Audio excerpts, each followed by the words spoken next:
갈라디아서 1장 10절 말씀입니다. 이제 내가 사람들에게 좋게 하랴, 하나님께 좋게 하랴. 사람들에게 기쁨을 구하랴. 내가 지금까지 사람의 기쁨을 구하는 것이었다면 그리스도의 종이 아니니라. 아멘. 오늘 이제는 갈라디아서 1장 10절 말씀을 우리가 배우도록 하겠습니다. 제가 읽어드린 대로 이제 내가 사람들에게 좋게 하랴, 하나님께 좋게 하랴. 사람들에게 기쁨을 구하랴. 내가 지금까지 사람의 기쁨을 구하는 것이었다면 그리스도의 종이 아니니라. 근데 여기 1장 10절은 헬라어 그 원어 자체가 애매하게 되어 있어요. 그래가지고 여러 가지로 해석이 될 수 있는 그 가능성이 있는 그런 구절입니다. 그래서 이 구절은 해석하기가 그렇게 용이하지 않습니다. 갈라디아서를 해석하면서 몇 군데 어려운 그런 구절이 있는데 그 중에 하나에 속하고 있어요. 그래서 먼저 헬라어 원어 자체가 어떻게 번역되었는지를 알아보는 것이 중요한 것 같아요. 어렵기 때문에. 그래서 이 1장 10절을 갖다가 자세히 보면은 세 문장으로 나누어져 있다는 것을 먼저 여러분들이 알아야 됩니다. 우리 한글 번역에는 그 구분이 명확하지 않아요. 그런데 여러분들 헬라어나 영어 성경을 보더라도 구분이 아주 명확하게 되어 있습니다. 첫 번째 문단은 이제 내가 사람들에게 좋게 하랴, 하나님께 좋게 하랴, 이렇게 의문문으로 이렇게 되어 있습니다. 이게 첫 번째 문단이고, 두 번째로는 사람들에게 기쁨을 구하랴, 이렇게 하는 것이 두 번째 문단입니다. 그리고 나머지 세 번째는 내가 지금까지 사람의 기쁨을 구하는 것이었다면 그리스도의 종이 아니니라. 이렇게 해서 그 10절 안에 세 문장으로 이렇게 나누어져 있습니다. 그래서 첫 번째 문장을 한번 보도록 하겠습니다. 내가 사람들에게 좋게 하랴, 하나님께 좋게 하랴. 이 문장의 헬라어 원어에 보면은 첫 번째 등장하는 단어가 아르티라는 단어입니다.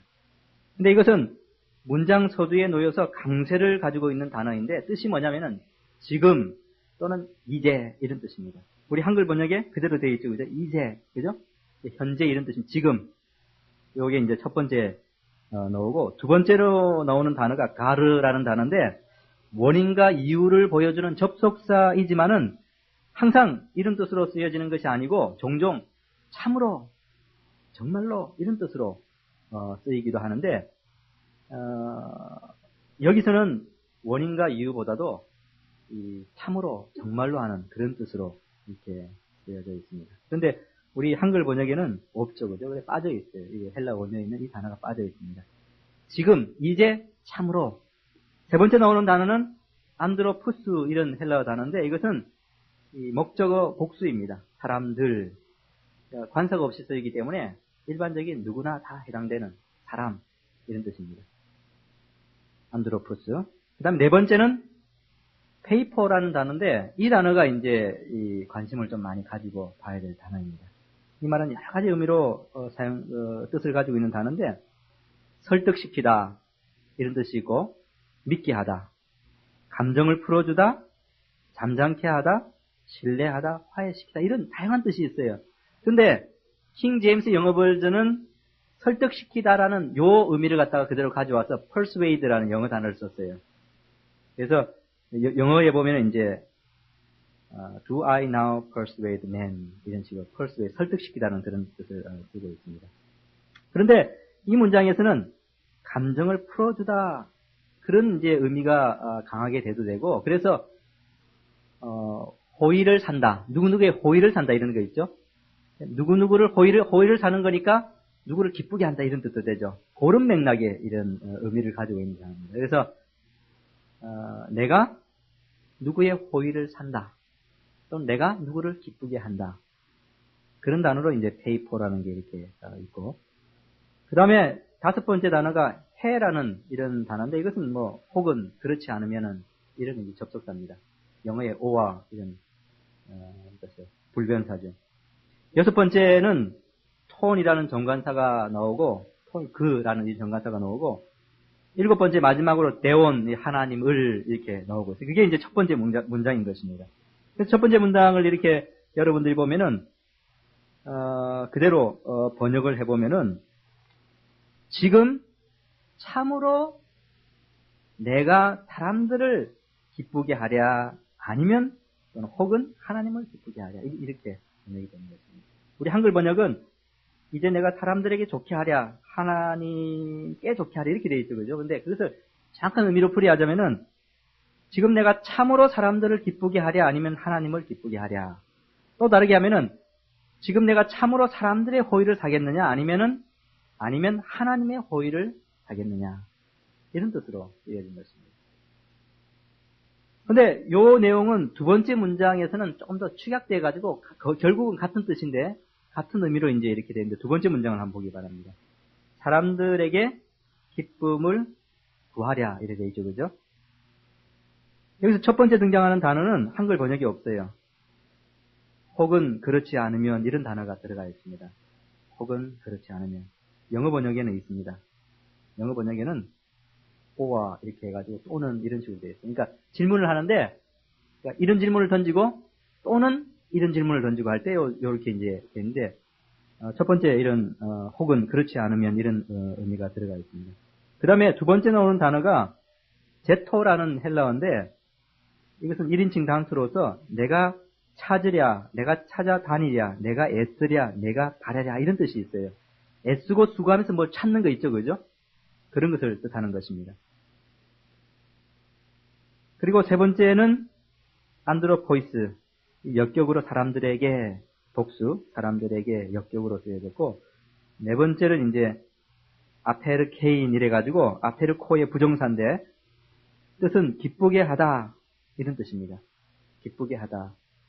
그러니까 이전에 쓰였던 그 페이포라는 단어하고 의미가 이제 비슷하게 가는 거죠. 근데 여기서 그 아페르케인이라는 단어는 직접적으로 기쁘게 하다 이런 뜻이에요. 그러니까 이 문장을 갖다가 번역해 보면은 혹은 내가 사람들에게 기쁘게 하기 위하여 애쓰겠느냐, 사람들을 기쁘게 하기 위해서 애쓰겠느냐 이런 뜻입니다. 그러니까 첫 번째 문장은 지금 참으로 내가 사람을 기쁘게 하랴 아니면 하나님을 기쁘게 하랴 이거고 두 번째는 혹은 내가 사람들을 기쁘게 하려고 애쓰고 수고하겠느냐 이런 뜻입니다. 결국은 같은 이런 질문이죠.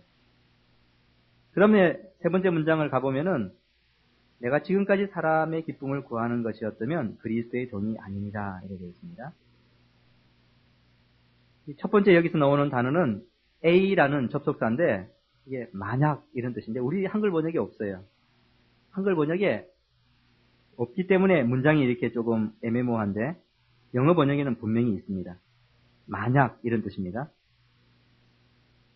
두 번째는 에티, 부사로서 아직 여전히 아직도 이런 뜻이에요. 그 다음에 그 번역들은 한글 성경에 있는 그대로입니다. 그래서 이것도 해석해 보면은 만일 내가 여전히 사람들을 기쁘게 하고 있었다면 그 다음은 뭐냐니까 내가 그리스도의 종이 아니었으리라 이런 뜻입니다. 만일 내가 여전히 사람들을 기쁘게 하고 있었다면 내가 그리스도의 종, 그리스도의 노예가 아니었으리라. 그러니까 이렇게 세 가지로 문장이 구성되어 있는 것이 10절인데 이제 이것을 통해서 이제 전체적으로 통해서 10절이 말하고자 하는 바를 번역적인 측면에서 한번 살펴보자면은 무슨 뜻이냐면은 바울은 지금까지 사람들을 기쁘게 하지 않고 오직 누구만을 기쁘게 하였다는 것입니다. 하나님만을 기쁘게 하였다는 것입니다. 수사적으로 이렇게 질문하기 때문에 그러니까 답을 구해보라는 그것이 아니고 말을 던지면서 이미 듣는 사람이 답을 아는 거죠. 그죠? 오직 하나님만을 기쁘게 하였다는 것입니다. 그리고 만약에 자신이 사람들을 기쁘게 하는 일을 하였다면 더 이상 자신은 그리스도의 종이 아니었을 것이다. 그래서 오직 복음 사역을 하나님을 기쁘시게 하기 위해서 해왔지 사람들을 기쁘게 하기 위해서 해오지 않았다. 이것이 10절에 헬라어 원어가 주는 그런 뜻입니다. 그렇다면 이제 좀 더 구체적인 것을 생각해 볼 수 있게 되는데 여러분 드린 그 문제 1번 문제가 어떻게 되어 있습니까? 10절에서 사람들에게 좋게 하라는 구체적으로 무슨 의미입니까? 구체적으로 이제 무슨 의미입니까? 우리가 문자적인 헬라어 의미는 이제 어느 정도 이해했어요. 그죠? 번역상의 문제, 번역 때문에 좀 어려워진 문제. 이제는 좀 더 한 단계 더 나아가서 과연 이 사람들에게 좋게 하려는 것이 구체적으로 의미하는 바가 뭐냐? 근데 여기에 대해서 헬라어 자체도 조금 애매모호한 데다가 그것을 바탕으로 해석이 나왔기 때문에 해석들도 몇 가지 해석들이 있어요. 핸드릭슨의 주석을 보면은 핸드릭슨은 바울이 다음과 같은 비난에 대하여 답변하고 있다는 식으로 10절을 해석하고 있어요. 어떤 비난이 있는데 그것을 답변하기 위해서 10절을 이렇게 할애하고 있다. 근데 어떤 비난에 대해서 답변을 하고 있냐면은 사람들이 비난하기를 바울은 하나님보다는 사람의 호의를 사려고 애쓰고 있다. 이는 모든 사람들로 하여금 그를 추종토록 하기 위함이다. 그는 유대인에게는 할례를 전하고 이방인에게는 이것을 하지 못하도록 하고 있다. 이러한 비난에 대해서 사도 바울이 사람의 인기를 좇는 사람이 사람들에게 저주를 퍼부을 수 있느냐? 내가 구절에서 저주를 선언한 것만 봐도 내가 하나님을 기쁘시게 하려고 애쓰는 것이지 결코 사람을 기쁘게 하려는 것으로 이렇게 내가 애쓰지 않는다. 이런 식으로 10절에 답을 하고 있다는 것입니다. 그런데 이 설명을 이렇게 좀 보면은 좀 난해하고 언뜻 이렇게 이해하기가 조금 힘든 것 같아요. 왜냐면은 바울이 유대인들에게 할례를 전했다는 이 대목이 쉽게 이렇게 수긍이 안 가는 부분입니다. 사도 바울이 유대인들에게 할례를 전했겠습니까? 근데 이제 거기 보면은 그는 유대인에게는 할례를 전하고 이방인에게는 이것을 못하도록 했다는 그런 비난. 근데 이 부분이 조금 석연치 않은 것 같아요. 그래서 이 해석을 받아들이기에는 우리가 좀 무리가 있지 않을까 이런 생각이 듭니다. 근데 두 번째로는 또 헤르만 니델보스라고 하는 갈라디아서 주석을 쓴 아주 능력 있는 그런 주석가 또 신학자가 있는데 그는 어떻게 해석을 하고 있냐면은 사람들에게 바울이 아첨하고 있다는 소리에 대하여 사도 바울이 수사적인 의문문으로 답변을 하고 있다 이랬어요. 사람들에게 바울이 아첨하고 있다는 소리에 대해서 그러니까 바울이 들으니까 자신이 복음을 전하면서 사람들에게 아첨을 많이 하고 있다 이런 비난들이 이제 들려오니까 사도 바울이 거기에 대해서 수사적인 의문문으로 답변을 하고 있는데 그게 이제 10절이라는 그런 뜻입니다. 그래서 이 비난은 율법에 대한 바울의 태도로부터 시작되고 있다고 하는데 바울은 이방인들에게 율법으로부터의 자유를 전함으로 그들의 호의를 사려고 하였다는 것이다. 이러한 비난에 대해서 자신은 결코 사람들의 호의를 구한 적이 없다는 말을 10절에서 하고 있다는 것이다. 이런 식으로 이제 해석을 해나가고 있는데 이 해석도 과연 바울이 사람의 호의를 구하고 있다는 비판을 들었을까 하는 그런 의문을 좀 가지게 만들고 있어요. 거짓 선생들이 바울에 대해서 비난할 때에 바울은 진정한 사도가 아니다. 그 다음에 바울이 가진 복음은 진짜 계시를 받은 게 아니라 사람들이 배운 것이다. 그 정도의 어떤 비판이었지 성경에 보면은 그러니까 바울은 사람들에게 호의를 구하려고 하고 있다. 이런 식으로까지 나가서 사람들이 그를 비난하고 또 거짓 선생들이 그를 비난했을까. 그 부분에 대해서는 좀 의문이 좀 가는 그런 부분이 있기 때문에 이 해석도 선뜻 그렇게 명쾌하게 이렇게 다가오질 않습니다. 뛰어난 주석가인 핸드릭슨, 니델보스 그 외에도 다른 사람들도 있어요. 근데 다른 사람 언급을 안 하고 그 중에서 뛰어난 이제 두 사람을 제가 예를 들었는데 그들의 해석이 10절을 이렇게 우리가 이해하는데 예력이 부족한 우리들에게 아주 좀 명쾌하게 쉽게 이렇게 이해가 잘 안 되는 것 같아요. 여전히 그런 것을 읽어봐도 어려움은 이래 있습니다. 근데 메추엘리 주석은 이렇게 상세하게 하는 주석은 아니거든요. 근데 메추엘리 주석을 보니까 의외로 이 부분에 대해서 한 가지 빛을 좋게 던져주고 있는 것을 제가 발견하고는 그걸 다 자세히 읽어보니까 거기에서 이 부분에 대한 실마리를 어느 정도 발견을 제가 할 수 있었습니다. 메추엘리가 어떻게 주석을 하면서 이야기를 하냐면은 거짓 선생들은 유대인들을 기쁘게 하려고 행위에다가 믿음을 또 율법에다가 복음을 혼합시켰다. 그들은 유대교인들의 비위를 맞추며 사이좋게 지내므로 박해를 피할 수 있기를 바랬다. 그러나 바울은 이와 다른 정신의 소유자였다. 바울은 그들의 호감을 얻기 위하여 또는 그들의 분노를 피하기 위하여 그리스도의 가르침을 변경시켜 저희를 기쁘게 하려고 열심을 내지도 않았고 저희들의 분노를 달래려고도 하지 않았다. 그런 사람을 기쁘게 하는 것과 하나님을 기쁘시게 하는 것이 전혀 경전할 수 없음을 알았다. 이렇게 주석을 했는데 이 부분이 상당히 10절에 대한 아주 좋은 그 실마리를 제공해 주는 것 같아요. 그게 뭐냐니까 거짓 선생들이 유대인들을 갖다가 기쁘게 하기 위해서 원래 복음을 갖다가 그대로 전하지 않고 거기다가 변경 첨가했다는 것입니다. 그래서 이 보면은 이 메추엘리가 10절에 대한 올바른 배경과 핵심을 잘 이렇게 설명을 해주고 있는 것처럼 이렇게 보입니다. 근데 이것이 9절하고도 상당한 연관이 있어요. 왜냐니까 9절이 말하고 있는 바가 뭡니까? 9절은 다른 복음을 전한 사람에게 저주를 선포하고 있어요. 그죠? 다른 복음을 전한 그 거짓 선생들에게 저주를 선포하는 것이 9절이에요. 그러므로 10절도 그 9절과 당연히 연관이 있어야 됩니다. 어떤 연관을 가지고 있나요? 그렇다면 사도 바울은 항상 논리적인 연결을 가지고 서신을 쓰는데 그는 자신이 전한 복음 외에 다른 복음을 전하는 사람이 있다면 그가 누구든지 저주를 받아야 마땅하다 이렇게 선언하고 난 다음에 그 거짓 선생들은 어떤 사람들인가 하는 것을 10절에서 우리들에게 생각해주고 있습니다. 거짓 선생들은 어떤 사람들인가? 어떤 사람들인 것 같습니까? 그러니까 바울이 9절에서 뭐라고 이야기를 했냐면은 우리가 전에 말하였거니와 내가 지금 다시 말하노니 만일 누구든지 너희의 받은 것 외에 다른 복음을 전하면 저주를 받을지어다. 이런데 여기서 영어 성경을 보면은 let him be accused 이래가지고 그 사람은 저주를 받을지어다 이랬거든요. 그 사람 누굽니까? 거짓 선생이지요. 그죠?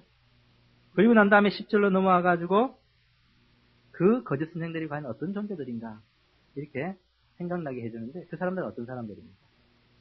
사람을 기쁘게 하려고 꾸준히 노력하는 그런 사람인 것입니다. 어떻게? 메추엘리가 말한 대로 행위에다가 믿음을, 율법에다가 복음을 혼합시키고 변경시키고 바꿈으로써 사람들의 호의를 사려고 노력하고 그 결과로서 무엇을 면하려고 하는 것입니까? 핍박을 면하고 미움을 면하려고 하는 것입니다. 그래서 갈라디아서 5장 11절에 보면은 아주 분명하게 사도 바울이 뭐라고 이야기하냐면은 형제들아 내가 지금까지 할례를 전하면 어찌하여 지금까지 핍박을 받으리요 이랬어요. 그러니까 할례를 전하면은 핍박이 없는 것입니다. 그죠? 할례를 전하면은 핍박이 없어요. 율법을 전하면은 핍박이 없습니다. 그러니까 이 거짓 선생들은 참된 믿음으로만 구원을 얻는다는 여기에다가 이것을 그대로 전하면은 거기에 핍박이 있고 또 고난이 있는 것을 알기 때문에 사람이 두려워가지고 그것을 그대로 전하지 못하는 것입니다. 거기에다가 사람들의 그 호의, 사람들의 기쁨을 사기 위해 가지고 무엇을 첨부하는 것입니다? 할례를 첨부하는 것입니다. 그러니까 믿음도 전하면서 동시에 할례를 전하니까 사람들이 그것을 받을 때에 미워하지 않고 핍박하지 않고 오히려 기쁘게 이렇게 받아들이는 것입니다. 제가 여기서 여러분들에게 예수 그리스도의 순수한 십자가의 복음을 전하면서 동시에 도덕도 이야기를 하면은 여러분들이 거짓된 사람들이라면은 참된 사람들은 그렇지 않죠. 거짓된 사람이라면은 거기에 대해서 호감을 가지고 기뻐할 것입니다. 근데 여기 유대교인들이 있다고 한번 생각해 보세요. 유대교인들에게 사도 바울은 할례를 전하지도 않았고 율법을 전하지도 않았습니다.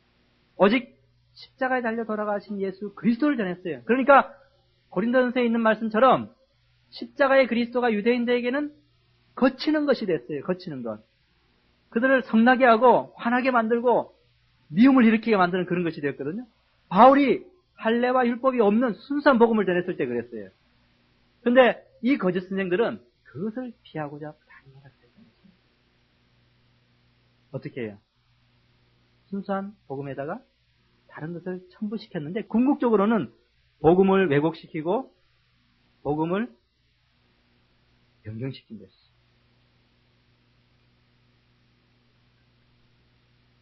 그래서 이 10절이 의미하는 바가 그러한 뜻을 내포하고 있는 것입니다. 그런데 제가 이 마틴 루터의 갈라디아서 주석을 보고서는 이 해석이 정말 이 갈라디아에서 정말 옳은 해석이구나 하는 것을 제가 마음에 확신을 얻었어요. 이 마틴 루터의 갈라디아서 주석은 참 명쾌한 것 같아요. 저는 여러 주석을 보고 있으면서도 루터의 주석도 같이 겸해서 보는데 루터의 주석을 보면은 상당히 명쾌하고 분명하고 또 길을 잘 제시해주고 있는 것을 발견하고 늘 기쁘게 보고 있는데 그 루터의 해석을 자세히 보면은 핵심적인 부분에 있는 매튜 헨리와 거의 같아요. 루터는 말하기를 뭐라고 하냐면 이 10절에 와가지고 주석할 때 어떤 부분에서 이렇게 이야기를 하고 있어요. 거짓 사도들은 사람의 핍박과 미움을 견뎌내지 못하였기에 그들은 할례를 전하였습니다. 이게 지금 10절이 말하고자 하는 거예요. 거짓 사도들은 사람들의 핍박과 미움을 견뎌내지 못하였기에 그들은 할례를 전하였습니다. 그리고는 마틴 루터가 더 나아가서 말하기를 그 시대에 적용해서 오늘날 우리는 많은 사람들이 사람을 기쁘게 하려고 추구합니다 하는 것을 봅니다. 그래서 그들은 육체 가운데서 평화와 안전을 얻으려고 합니다. 그래서 그들은 사람에게서 놓은 것들, 즉 악한 것들을 가리킵니다. 혼합된 복음을 가리킵니다. 그러니까 마틴 루터 시절에 참 놀랍지 않습니까? 제가 이 구절을 보고 있으면은 너무나 놀라운 것 같아요. 그 사람의 심리들, 또 복음을 전하는 사람들, 참된 사람과 거짓된 사람들, 전하는 내용들, 거기에 따른 반응들. 근데 바울은 여기서 10절에서 이제 내가 사람들에게 좋게 하랴, 사람의 호감을 사겠느냐 아니면 하나님의 호감을 사겠느냐? 바울은 어느 입장입니까? 바울은 사람의 호감, 사람의 기쁨을 사려고 노력하지 않았어요. 만약에 그것을 노력했더라면 바울은 할례를 전했을 것입니다. 다른 거짓 사도들은. 그러나 바울은 할례를 전하지 않았습니다. 그러므로 자신은 절대로 사람의 호의를 사려고 하지 않았다. 이 10절에서 이제 내가 사람들에게 좋게 하랴. 오늘날 우리들에게도 주는 교훈이 지대하다고 제가 생각합니다. 지대하다고 생각합니다.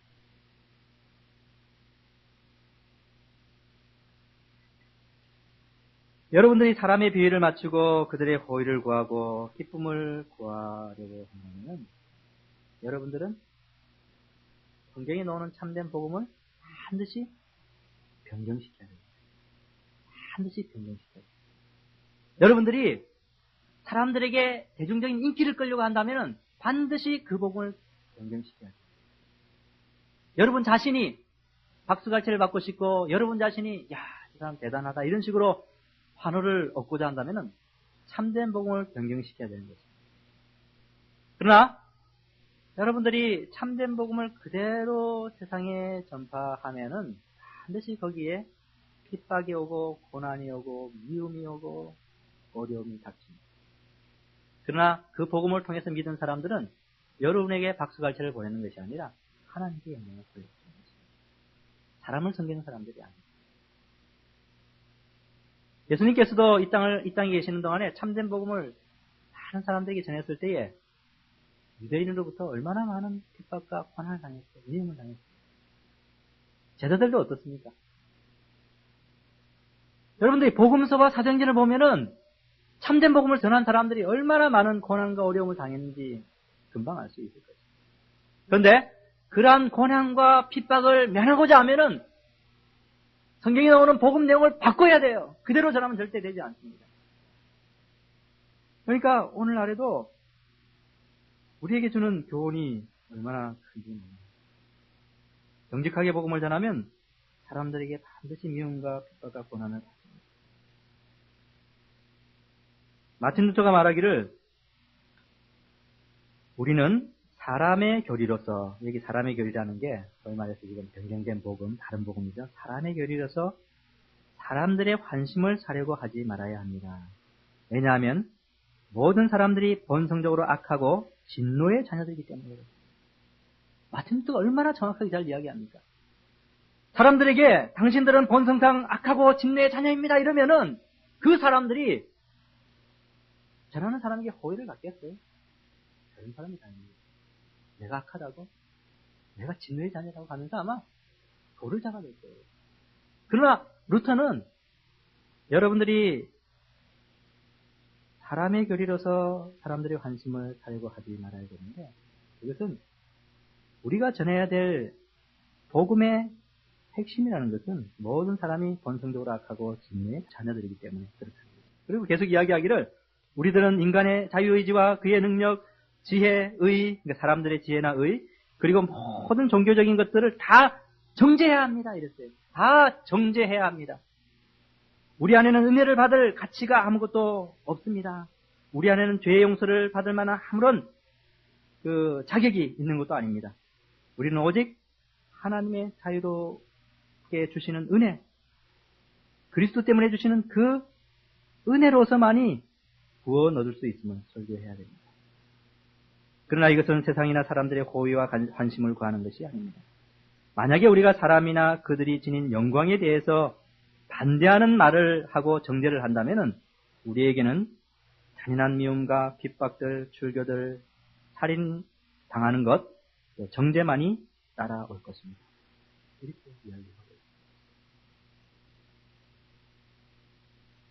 저는 이 루터의 말이 10절을 얼마나 잘 조명해주고 있는지 또 적용해주고 있는지 아주 감탄을 할 정도입니다. 정확하게 바로 그것입니다.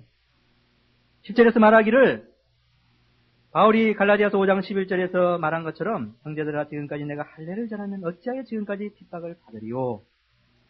바로 그것인 것입니다. 내가 사람들에게 좋게 하랴 하나님께 좋게 하랴. 오늘날 여러분들의 상황에 한번 적용해 봅시다. 여러분의 경우는 어떻습니까? 다른 사람들은 낮은 문제이고 여러분들은 어떻습니까? 여러분도 복음을 남에게 가르치는 사람도 있고 남에게 설교하는 사람도 있고 남에게 이렇게 도움을 주는 사람도 있고, 그런데 여러분 정직하게 복음을 남에게 가르치고 설교하는가? 아니면은 사람들의 호의를 사려고 복음을 변경시키는가? 십자가를 말하는 것은 사람들에게 인정을 받지 못해요.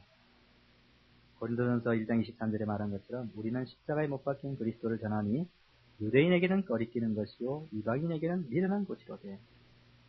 그러니까 이방인과 유대인들이 모여 있는 곳에 십자가 그리스도를 전하면은 환영받습니까? 못 받습니까? 못 받습니다.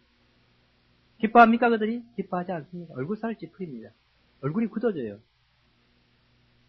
호의를 가집니까? 호의를 가지지 않습니다. 악수도 하지 않아요, 여러분들이. 유대인들은 싫어합니다. 혐오합니다. 이방인들도 그렇게 복음을 가르치는 여러분들을 미련한 자라고 여길 것입니다. 참된 복음을 전하면 사람들의 기쁨을 얻지 못합니다. 그런데 여러분들은 어떻습니까? 학생들을 가르칠 때에 정말 정직하게 복음을 전합니까? 어떻습니까? 근데 오늘날도 많은 사람들이 복음을 변경시키려는 유혹을 많이 받고 있어요. 대단히 위험한 것인데도 불구하고 유혹을 많이 받고 있습니다. 여러분, 분명한 사실이에요. 그래서 주변 사람들을 보면은 사람들의 기호에 맞는 이야기를 많이 합니다. 십자가는 빠져 있고 마치 성경이 이야기하는 바가 인간의 행복에 관한 그런 것인 것처럼 이렇게 많이 이야기를 해요. 근데 인간의 행복에 관해서 이야기를 하면 사람들이 호감을 갖지요. 제가 여기서 사람들에게 여러분들이 어떻게 하면 행복해질 수 있는가를 한 2시간 강론해 주면 나갈 때에 다 저한테 와가지고 악수하고 고맙다고 하면 할 거예요.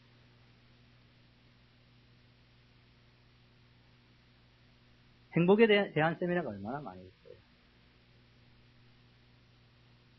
지난 시간에 이야기하는 것처럼 복음에다가 도덕을 살짝 끼워 넣는 것도 박수갈채를 받는 일입니다. 도덕에다가 복음을 혼합하는 것 뿐만 아니고 문화를 혼합하는 것도 박수갈채를 받는 일이에요. 그리고 한 번은 이야기했다가 다른 한 번 저 이야기하는 것도 박수갈채를 받아요. 한 번은 복음을 이야기했다가 또 한 번은 도덕을 이야기했다가 이런 것도 박수갈채를 받아요. 그 다음에 설교의 전반부는 복음을 이야기했다고 후반부에 가서 도덕 이야기하는 것은 박수갈채를 샀습니다. 어쩐지 간에 다 그것이 복음을 왜곡시키는 것인데 이런 것들은 다 사람을 좋게 하는 것입니다. 사람을 좋게 하는 것.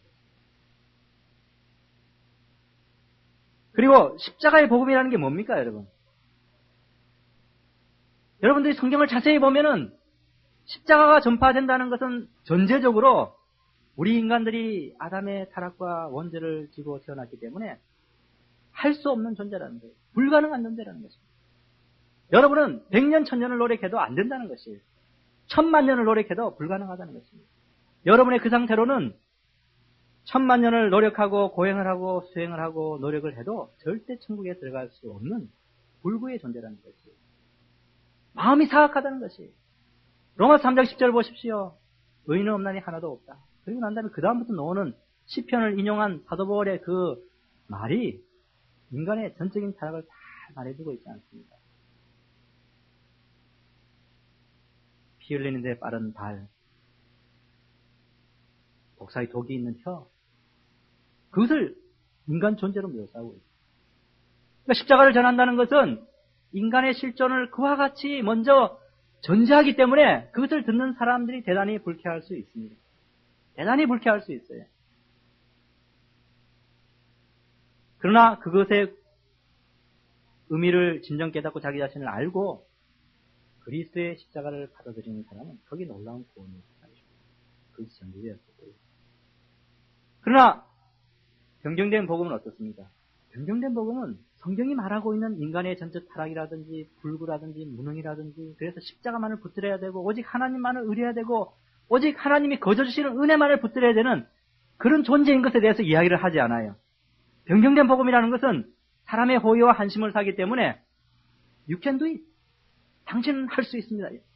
당신은 할 수 있습니다. 잠재력이 있습니다. 능력이 있습니다. 무엇이든지 생각해 보십시오. 여러분은 능력 있는 사람들입니다. 이런 식으로만 계속 사람을 몰아갑니다. 거기 십자가가 없어요. 십자가를 언급도 하지 않습니다. 마치 사람 스스로가 아담의 후예가 아닌 것처럼 뭔가 할 수 있는 능력 있는 사람처럼 그렇게 이야기를 몰아가면서 사람들로 하여금 여러분들은 이렇게 할 수 있고 저렇게 할 수 있고 그래서 스스로 행복도 쟁취할 수 있습니다. 그러니까 듣고 있는 사람들이 마음속에서 자기의 잠재 가능성을 생각하면서 얼마나 기뻐하고 즐거워합니다. 그러므로 그렇게 강론을 하고 이야기를 하는 상황에 대해서 끝날 때는 박수를 치고 좋아하라고 그러면서 대단히 기뻐하면서 돌아갑니다. 그런데 그것은 절대로 참된 복음이 아니고 다른 복음인 것입니다. 바울이 여기서 이제 내가 사람들에게 좋게 하랴 하나님께 좋게 하랴. 사람들에게 호의를 구하려고 하는 사람은 절대로 참된 크리스천이 될 수 없고 참된 설교자 될 수 없고 참된 복음 전하는 사람이 될 수 없습니다. 사람을 두려워하지 말아야 돼요. 사람을 두려워하지 말아야 됩니다. 하나님이 주시는 그 말씀 그대로 전해야 돼요. 제가 때때로 구약의 선지자 에레미야나 이런 선지자들을 보면은 참 담대하다 이런 생각이 듭니다. 그 당시에 에레미야 선지자의 말을 들은 사람이 누구입니까? 곧 멸망이 있을 것이다. 그러니까 듣기 싫죠, 그 말이.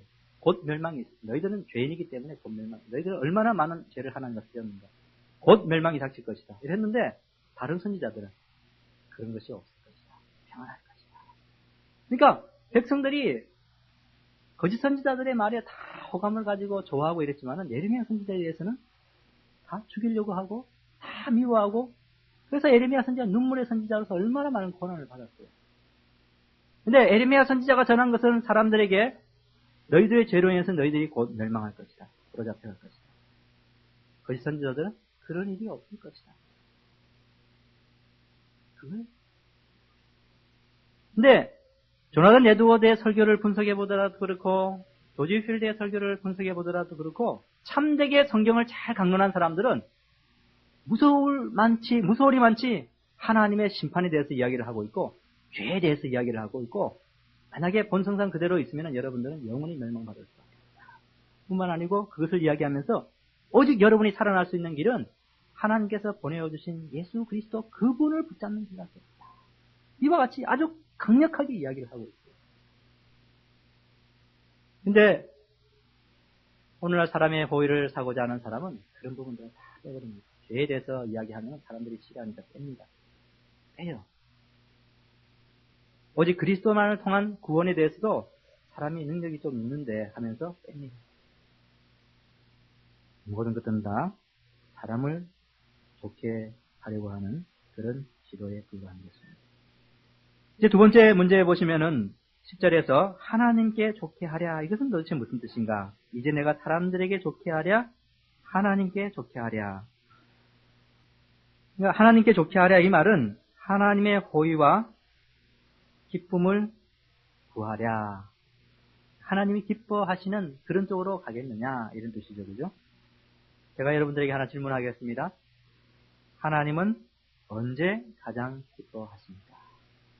하나님은 언제 가장 기뻐하십니까? 그것은 여러분들이 분명히 아셔야 됩니다. 여러분들이 이 시간 분명히 마음속에 확증을 가지고 있어야 돼요. 그것은 뭐냐면은 자신의 아들 예수 그리스도가 드러날 때 가장 기뻐합니다. 이거밖에 없어요. 그리스도가 드러나서 모든 사람들이 그를 믿고 그에게 나오고 그를 신뢰하는 것을 볼 때에 가장 기뻐합니다. 하나님이 좋아하는 것은 그것밖에 없어요.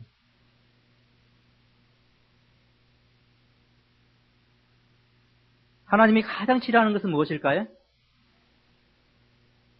하나님이 가장 싫어하는 것. 하나님이 가장 좋아하는 것은 그 아들 예수 그리스도밖에 없다. 그것을 가장 좋아합니다. 그렇게 할 때 하나님은 불쾌감을 느끼시지 않으세요. 그런데 하나님이 가장 싫어하는 것도 여러 가지가 있는데 그 중에서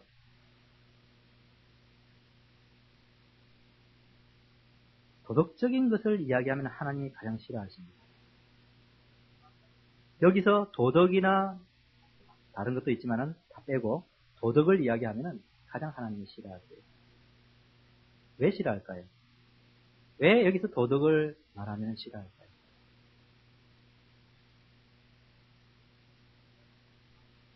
그것은 하나님의 속죄사역 전체를 무시하는 것이에요. 놀랍지 않아요, 여러분? 하나님의 속죄사역 전체를 무시하는 것입니다.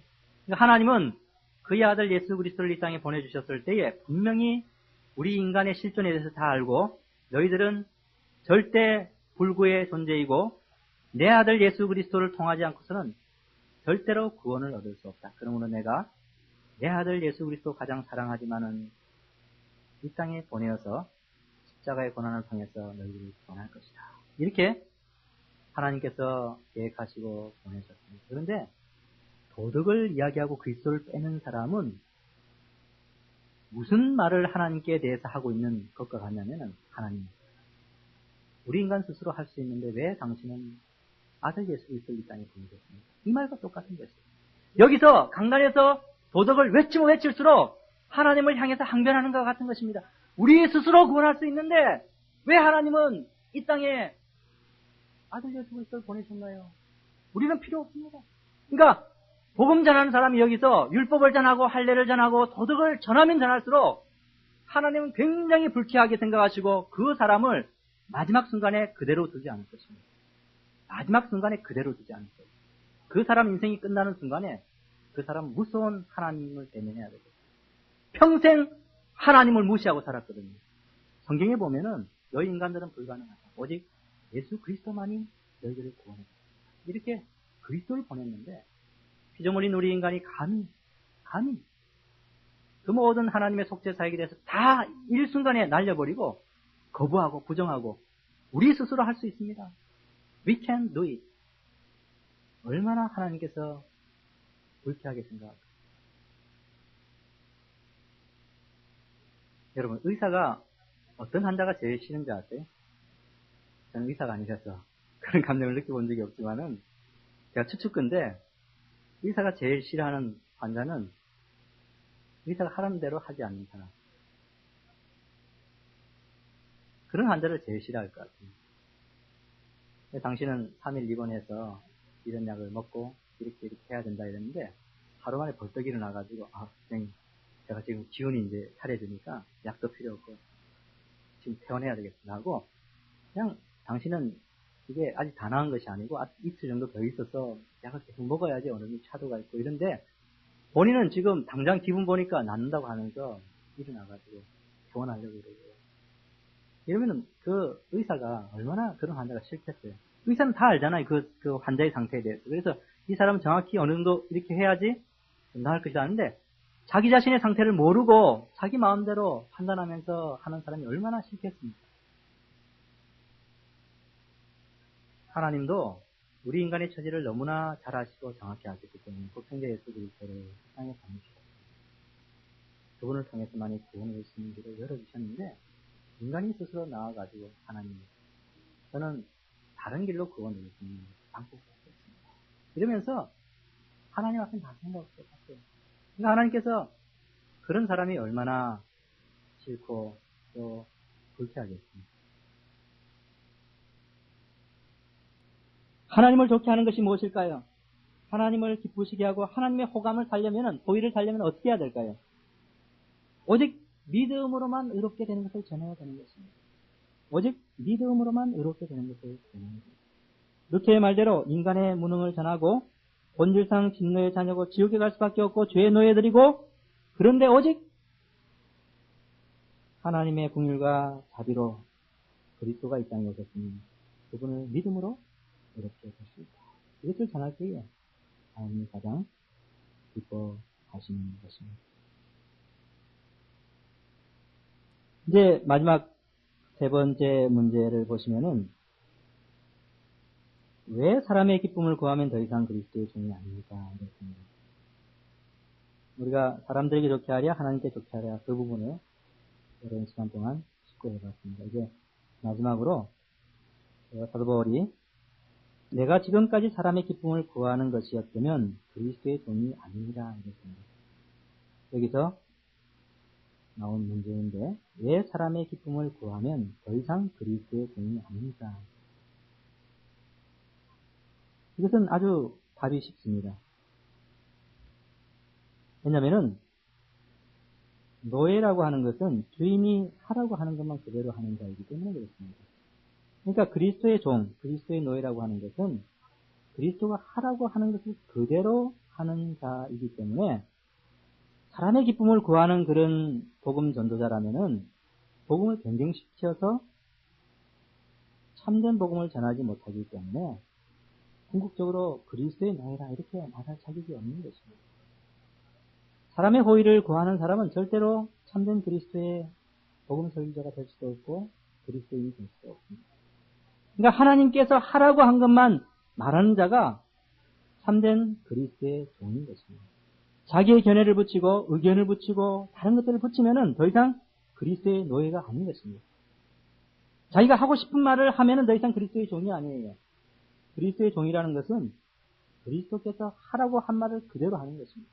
그러니까 여러분들이 참된 그리스도인이 되려면은 이 성경을 잘 알아야 돼요. 이 성경을 잘 알아야 됩니다. 저는 많은 사람들이 이 성경에 있지도 않는 말을 마치 성경에 있는 것처럼 하는 것을 많이 들었어요. 그때는 제가 저것은 저 사람의 견해인데 이렇게 버릴 생각이고요. 두렵지 않습니까? 이 성경을 잘 연구해가지고 성경이 말하는 바를 남에게 가르치고 대화하고 말을 해야지 그 사람이 참된 그리스도의 종이요 노예요 참된 그리스도의 사랑 이렇게 이야기할 수 있는데, 이 성경을 모르고 자기 견해를 가지고 마치 그것이 성경이 말하는 것처럼 이야기한다면 그 사람은 도대체 누구인 것입니까? 절대로 그리스도의 노예라 종이라 이렇게 이야기할 수 없는 것입니다. 예레미야 23장에 보면은 거짓 선지자의 특징에 대해서 21절에 이렇게 말합니다. 이 선지자들은 거짓 선지자죠. 내가 보내지 아니하였어도 다름질하며 내가 그들에게 이르지 아니하였어도 예언하였은데 이렇게. 그러니까 하나님께서 그들에게 말씀을 주지 않았는데도 예언을 했다. 그러니까 자기 생각을 이야기한 것이지요. 그죠? 마찬가지로 오늘날 이 성경을 잘 모르고 마치 그것이 성경에 있는 것처럼 자기 견해를 이야기하는 사람은 오늘 본문에 나오는 사람과 똑같아요. 다를 바가 없습니다. 성경이 나오는 것을 잘 배워가지고 이야기하는 사람이 참된 그리스도의 사람인 것입니다. 제가 결론적으로 여러분들에게 이 1장 10절을 통해서 묻고 싶은 것은 여러분들은 어떤 사람인가 하는 것입니다. 1장 10절에서 바울은 이 다른 복음 전하는 거짓 선생들에 대해서 저주를 선포하고 난 다음에 자신은 저들과 같이 않다는 것을 10절에서 이야기하고 있습니다. 그 사람들은 사람들에게 호의를 구했던 사람입니다. 그러나 10절에서 사도 바울은 이제 참으로 내가 사람들에게 호의를 구하랴 아니면은 하나님께 호의를 구하랴. 사람들을 기쁘게 하려고 내가 애써 왔느냐? 그렇지 않다는 것입니다. 만일 내가 지금까지 사람의 기쁨을 구하는 자였다면 결코 그리스도의 종이 되지 않을 것이다. 여러분들은 어떻습니까? 여러분들은 사람의 호의를 구하는 그런 사람들입니까? 아니면은 하나님의 기쁨을 구하는 그런 사람들입니까? 오늘 본문을 통해서 분명히 여러분들이 다시 한번 깨달아야 될 그런 진리가 있는데 그것은 참된 복음 그대로를 이야기하는 사람이 되어야 될 것입니다. 그렇지 않고 사람을 두려워하고 사람을 무서워하고 사람의 박수갈채를 원하고 사람의 기쁨을 구하려고 하면은 반드시 여러분은 성경에 나오고 있는 참된 복음을 왜곡 변경시켜야 되기 때문에 얼마나 두려운 사람이 되는지 몰라요. 하나님은 그런 사람을 절대로 기뻐하지 않습니다. 하나님이 가장 기뻐하시는 것은 예수 그리스도와 그의 십자가에 못 박히심을 늘 자랑하고 증거하고 그것을 말하면서 살아가는 그리스도인인 것입니다. 십자가를 말하지 않는 그리스도인은 하나님 절대로 원치 않습니다. 그리스도를 높이는 그런 그리스도인을 하나님께서 기뻐하십니다. 그러나 자기의 능력을 믿고 자기의 힘을 믿고 자기의 환경을 믿고 살아가는 사람을 절대로 하나님은 기뻐하지 않습니다. 하나님이 가장 기뻐하는 사람은 자기 자신은 여전히 하나님 앞에서 죄인이지만 오늘도 내가 십자가의 그리스도를 통해서 다시 은혜를 받고 하나님 앞에 나올 수 있도록 겸손하게 늘 그 부분에 대한 진리를 새롭게 느끼면서 살아가는 그 그리스도인을 하나님께서 가장 기뻐하십니다. 뿐만 아니라 자기 자신의 능력이나 재능이나 또 세상에 있는 도덕이나 문화 이런 것들을 전하는 사람을 하나님 기뻐하시는 것이 아니라 오직 예수 그리스도만을 전하는 참된 복음을 전하는 그런 사람을 하나님이 가장 기뻐하시는 것입니다. 여러분도 사도 바울을 따라서 사람들에게 호감을 구하는 그런 사람이 아니라 하나님에게 호의를 구하고 하나님을 기쁘시게 하는 그런 사람들이 되시기를 바랍니다.